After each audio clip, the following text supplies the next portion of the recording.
অন্যান্য যে অথরিটিস বা ফোর্সেস আছে তাদের সাথে চীনের সম্পর্ক আছে। কাজে আমরা চাইবো যে চীন যেন আমাদেরকে এই ব্যাপারে যথেষ্ট সহায়তা করে। এটা আপনারা জানেন যে একদিনে বা এক মাসে সমাধান করার মতো বিষয় না।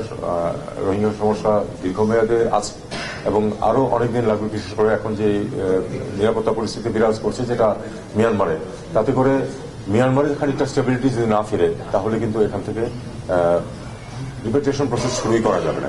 এটা আমাদেরকে মেনে নিতে হবে, কারণ একটা সংঘাতময় পরিবেশে তারা যেতে আগ্রহী হবে না এবং তাদেরকে আপনি জোর করে পাঠাতে পারবেন না। তাদেরকে পরিবেশটা এমন সৃষ্টি করতে হবে যেন তারা সেখানে ফিরে যায়। আমরা সেই পরিবেশ সৃষ্টিতে চীনের সহায়তা চাবো। সেটার অনেক বিভিন্ন দিক আছে, সেই ডিটেলসে আমি গেলাম না, কিন্তু আমরা চাইবো যে একটা রাখাইনে একটা স্থিতিশীল পরিস্থিতির সৃষ্টি হোক, যেখানে নিরাপত্তার পরিবেশ সৃষ্টি হোক, যেখানে আমাদের এখানে যারা আশ্রয় নিয়েছেন তারা সবাই নিশ্চিন্তে ফেরত যেতে পারে। অন্যান্য নিরাপত্তা নিয়ে ইস্যু যেগুলি সেগুলি চীনারা কি ইস্যু তুলবেন সেটা তো আমি জানি না এখনো। এটা অনেক কিছুই আমাদের আপনাদেরকে জানাতে হবে আমি ফিরে আসার পর। আপনি যেদিন চীন যাচ্ছেন সেদিন মার্কিন প্রেসিডেন্ট ডোনাল্ড ট্রাম্প দায়িত্ব দিচ্ছেন, ফলে নতুন মার্কিন প্রশাসনের সঙ্গে বাংলাদেশের সম্পর্কের ভবিষ্যৎ বা সেটি নিয়ে আপনারা কেমন রেসপন্স পাচ্ছেন বা তাদের সঙ্গে নিশ্চয়ই যোগাযোগ হচ্ছে?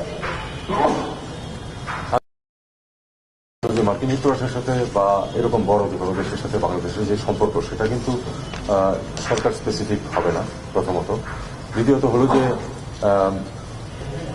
নতুন সরকার যখন আসবে তাদের কিছু বক্তব্য থাকতে পারে, সেটা আমরা দেখব এবং we shall cross the river when the river comes. এখন আমরা স্পেকুলেট করার আসলে কিছু নেই। আমরা মনে করি না যে সরকার মার্কিন যুক্তরাষ্ট্রের সরকার পরিবর্তনের কারণে বাংলাদেশের সাথে সম্পর্ক কোনো হোঁচট খাবে। আমি মনে করি যেটা স্মুথলি চলবে।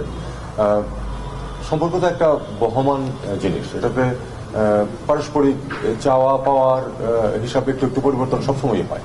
তো হবে, আমরা সেই অনুযায়ী তখন আমাদের যে পদক্ষেপ নেওয়ার সেই পদক্ষেপ নেব এবং আমরা নিতে পারবো বলে আমি বিশ্বাস করি। এটাতে এই আমি কবে গেলাম চীনে আর সেদিন কি সরকার পরিবর্তন হলো কিনা তাতে আসলে তেমন কিছু হয়ে যায়।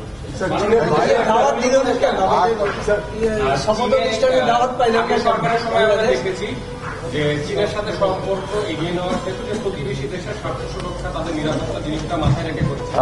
আমি শুনুন, এই প্রশ্নটা আমি অন্যভাবে উত্তর দিই। আমি আপনাদেরকে একাধিকবার এটা কিন্তু আপনাদের সামনেও বলেছি যে তিনটি অত্যন্ত গুরুত্বপূর্ণ দেশ, ভারত, চীন এবং মার্কিন যুক্তরাষ্ট্র। তিনটি দেশের সাথে সম্পর্ক আমাদের জন্য গুরুত্বপূর্ণ এবং আমরা অবশ্যই একটা ব্যালেন্স রিলেশন মেনটেন করবো। আমরা কাউকেই অসন্তুষ্ট করতে চাই না, কিন্তু আমাদের নিজেদের স্বার্থ রক্ষা করে আমরা তাদের সাথে ভালো সম্পর্ক বজায় রাখবো। চীনের বাইরে একটা প্রশ্ন করতে, সেটা হলো যে গত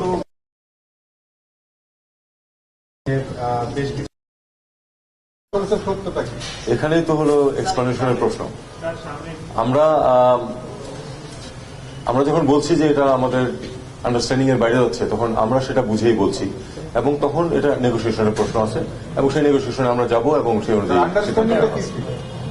আন্ডারস্ট্যান্ডিং হচ্ছে ইন জেনারেল আন্ডারস্ট্যান্ডিং হচ্ছে যে 150 গজ দূরে জিরো লাইন থেকে। ক্ষেত্র বিশেষে কিন্তু সেটা কনসিয়াসলি সেটার কিছু বাধ্যয় করা হয়েছে, যেমন আপনার তামাবিল সীমান্ত, ওখানে যদি 150 মিটার গজ দূরে থাকে কোনো জায়গায় নেই, অথচ সেখানে একটা ঘর তোলা প্রয়োজন। এই ধরনের যেখানে প্রয়োজন সেখানে ছোটখাটো ব্যক্তিত্ব করা যেতেই পারে, তবে ইন জেনারেল আমরা সেই নীতিতেই অভিযোগ করি। আপনাদেরকে ধন্যবাদ।